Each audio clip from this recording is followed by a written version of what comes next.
ಏನು ಮತ್ತೆ ಮನೆ ಗಂಟ ಬಂದಿದ್ದೀರಿ? ಎರಡನೇ ಆಟನಾ? ಈಗೇನು ಎದುರಕ್ಕಿಲ್ಲ, ಅದೇನು ಬೊಂಬಡ ಹೊಡ್ಕೋತೀರೋ ಹೊಡ್ಕೊಳ್ಳಿ. ಈಗ ನಿನ್ನ ಜೊತೆ ಜಗಳ ಆಡೋದಕ್ಕೆ ಬಂದಿಲ್ಲ ನಾನು. ನಿಜ ಹೇಳು, ಅಷ್ಟೇ ಸಾಕು. ನಿನ್ನ ಕೈ ಮುಗಿದು ಕೇಳ್ಕೊತೀನಿ. ಅಯ್ಯೋ, ಕಳೆದ್ಕಿತ ಬಂದಾಗ ಕಾಲಲ್ಲಿರೋದು ಕೈಗೆ ತಗೋತೀನಿ ಅಂದಿದ್ರಿ, ಈಗ ಕೈ ಮುಕ್ಕೊಂಡು ನಿಂತಿದ್ದೀರಾ. ಈಗಲಾದ್ರೂ ಗೊತ್ತಾಯ್ತಾ ನನ್ನ ಮಗಂದೇನು ತಪ್ಪಿಲ್ಲ ಅಂತ?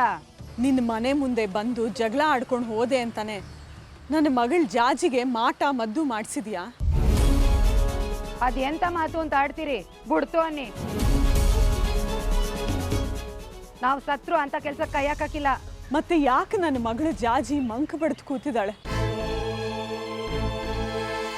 ಯಾರ ಹತ್ರನೂ ಮಾತಾಡೋದಿಲ್ಲ, ಯಾರನ್ನೂ ಗುರುತಿಸೋದಿಲ್ಲ,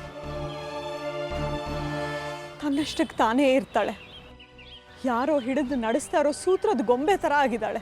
ನೋಡ್ರವ, ಅದೇನೋ ನನಗೆ ಗೊತ್ತಿಲ್ಲ, ಆದರೆ ಈ ಚಕ್ರಾಪುರಿ ಅಮ್ಮನವ್ರ ಮೇಲೆ ಆಣೆ ಮಾಡಿ ಹೇಳ್ತಿದ್ದೀನಿ, ಅಂಥದ್ದು ನಾವೇನೂ ಮಾಡಿಲ್ಲ. ಅವಳಿಗೇನೋ ಮೆಟ್ಕೊಂಡಿರ್ಬೇಕು. ಎಲ್ಲಮ್ಮನ ಗುಡಿಗೆ ಕರ್ಕೊಂಡೋಗಿ ಬೇವಿನ ಬರ್ಲಾಗೆ 2 ಇಕ್ಸಿ ಎಲ್ಲ ಬಿಟ್ಟೋಯ್ತದೆ. ನಿಮ್ಮ ಮೇಲೆ ಪ್ರಯೋಗ ಮಾಡ್ತಿದ್ದಾರಾ ಅಂತ?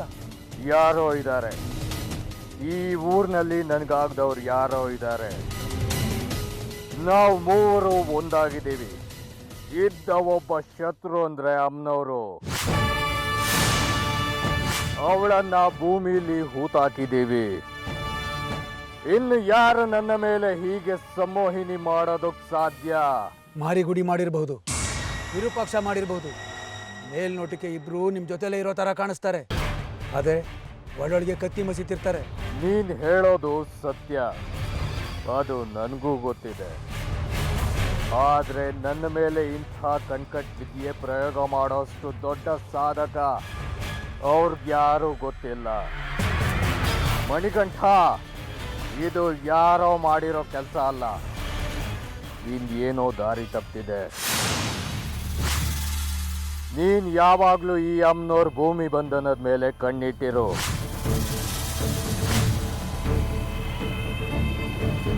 ಇದು ಹೇಗೆ ಏನು ಅಂತ ಪತ್ತೆ ಮಾಡೋಣ.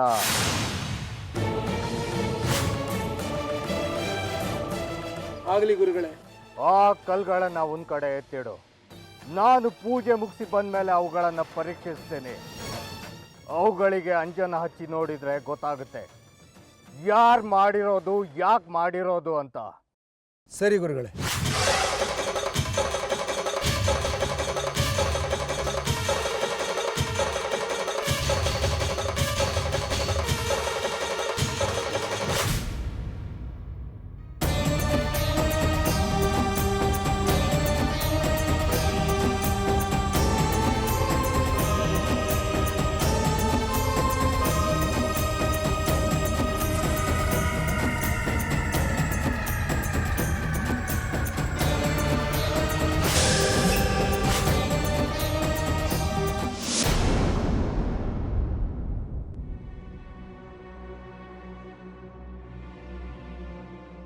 ಅಕ್ಕ,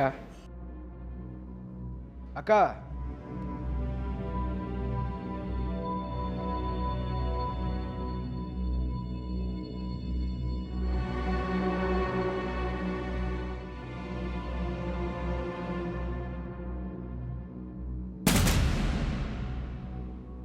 ಅಪ್ಪ, ಅಪ್ಪ. ಏನು ವಿದ್ಯಾ? ನಿನ್ನೆ ರಾತ್ರಿಯಿಂದ ಜಾಜಿ ಅಕ್ಕ ಯಾರ ಹತ್ರನೂ ಮಾತಾಡ್ತಾ ಇಲ್ಲ. ಯಾಕೋ ಮಂಕಾಗಿದ್ದಾಳೆ. ಬಂಗಾರಿ ಜೊತೆ ಮಾತು ಬಿಡುವಾಗ ಮಾಡಿದ್ವಿ ನಾವೆಲ್ಲ ಸೇರ್ಕೊಂಡು ಅಂತ ಕೋಪಗೇಪನಾದರೂ ಮಾಡ್ಕೊಂಡಿರ್ಬೋದಾ? ಆದರೆ ನನ್ನ ಹತ್ರ ಮಾತಾಡ್ಬೋದಲ್ವಾ? ನಾನು ಅವಳಿಗೆ ಬೆಂಬಲವಾಗೇ ಇದ್ದೆ. ಹೌದಲ್ವಾ? ಮತ್ತೆ ಯಾಕಕ್ಕ ಹೀಗಿದ್ದಾಳೆ? ನೀನೇ ಹೋಗಿ ವಿಚಾರಿಸಪ್ಪ. ಅವಳು ನೋಡಿದ್ರೆ ಅಯ್ಯೋ ಅನ್ನಿಸ್ತಾ ಇದೆ ನನಗೆ.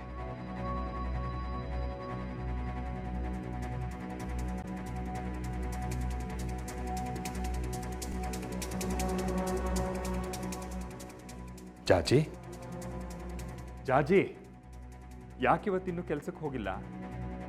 ನೀನೇ ತಡ ಮಾಡ್ತಿದ್ಯೋ ಅಥವಾ ಅಲ್ಲಿ ಪಂಚಾಕ್ಷರಿ ಏನಾದರೂ ತಗಾದೆ ತೆಗ್ದಿದ್ದಾನೋ? ಯಾರಾದರೂ ಏನಾದರೂ ಅಂದ್ರ? ಜಾಜಿ, ಹುಷಾರಾಗಿದ್ಯಾ? ಜಾಜಿ, ಹುಷಾರಾಗಿದ್ಯಾ?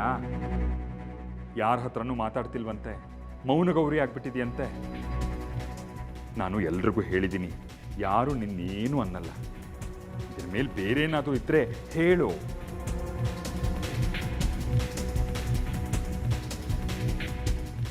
ಜಾಜಿ, ನಮ್ಮೇ ನಿನ್ನ ಕೋಪಕ್ಕೆ ತಿಂಡಿ ತಿಂದೆ ಹಾಗೆ ಹೋಗ್ಬೇಡ. ಲಲಿತಾ ನಿನಗಾಗಿ ರೊಟ್ಟಿ ಮಾಡಿಟ್ಟಿದ್ದಾಳೆ, ಹೋಗಿ ತಿಂಡಿ ತಿನ್ನು. ಇಲ್ದಿದ್ರೆ ಶಕ್ತಿ ಇರೋದಿಲ್ಲ ಕೆಲಸ ಮಾಡೋದಿಕ್ಕೆ.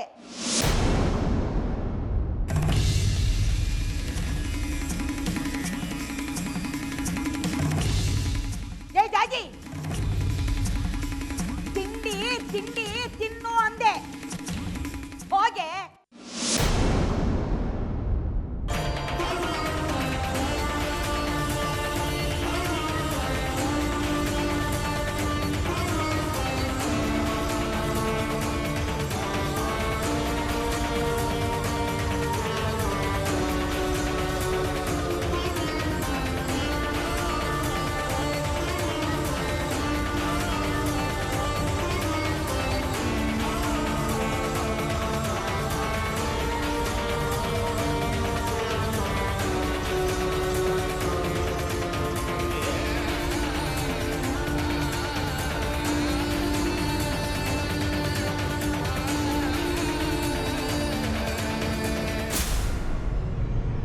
ಶೇಖರಿ, ಇವಳೇನು ನಾಟಕ ಗಿಟ್ಕಾಡ್ತಿದ್ದಾಳೋ, ಇಲ್ಲ ಯಾರಾದ್ರೂ ಮಂಕ್ಬೂದಿ ಹರ್ತಿದಾರೋ? ನಿನ್ನೆವರೆಗೂ ಚೆನ್ನಾಗೇ ಇದ್ಲಲ್ಲೋ, ಇವತ್ತು ನೋಡಿದ್ರೆ ಅವಳು ಮುದ್ದು ಮುದ್ದಾಗಾಡ್ತಿದ್ದಾಳೆ. ಅದೇ ನನಗೂ ಅರ್ಥ ಆಗ್ತಿಲ್ಲಮ್ಮ. ಪಾಪ ಜಾಜಿ ನಾಟಕ ಗಿಟ್ಕ ಮಾಡುವಂಥ ಹುಡುಗಿ ಅಲ್ಲ. ಬಂಗಾರಿ ಜೊತೆ ಮಾತು ಬಿಟ್ಟಿದ್ದಾಳಲ್ಲ, ಅದಕ್ಕೆ ಬೇಜಾರಲ್ಲಿರ್ಬೇಕು. ಅಂದ್ರೆ ಬಂಗಾರಿನ ಅಷ್ಟೊಂದು ಹಚ್ಕೊಂಡಿದ್ದಾಳ? ಪಾಪ. ಓಹೋ, ಮಗಳು ಕರುಳು ಚುರ್ರ ಅನ್ಬಿಡ್ತು. ಹೆಣ್ಮಗಳು ತಪ್ಪಾರಿ ತುಳಿಯೋದು ತಪ್ತು ಅಂತ ಸಂತೋಷ ಪಡೋದು ಬಿಟ್ಟ. ಕರುಣೆ ತೋರಿಸ್ತಾನೆ, ಕರುಣೆ. ಇದು ಹೀಗೆ ಮುಂದುವರೆದ್ರೆ ಮನೆ ಮರ್ಯಾದೆ ಹರಾಜಾಗುತ್ತೆ. ಅದ್ರ ಲೆಕ್ಕ ಇಲ್ಲ ಇವನಿಗೆ. ಇದೆಲ್ಲ ಬರೀ 2 ದಿವಸದ ಮಟ್ಟಿಗೆ ಅಷ್ಟೇ ಅಜ್ಜಿ, ನೀನೇನು ಯೋಚನೆ ಮಾಡಬೇಡ, ಆಮೇಲೆಲ್ಲ ಸರಿ ಹೋಗುತ್ತೆ, ಸುಮ್ಮನಿರು. ಶೇಖರಪ್ಪ, ಶೇಖರಪ್ಪ,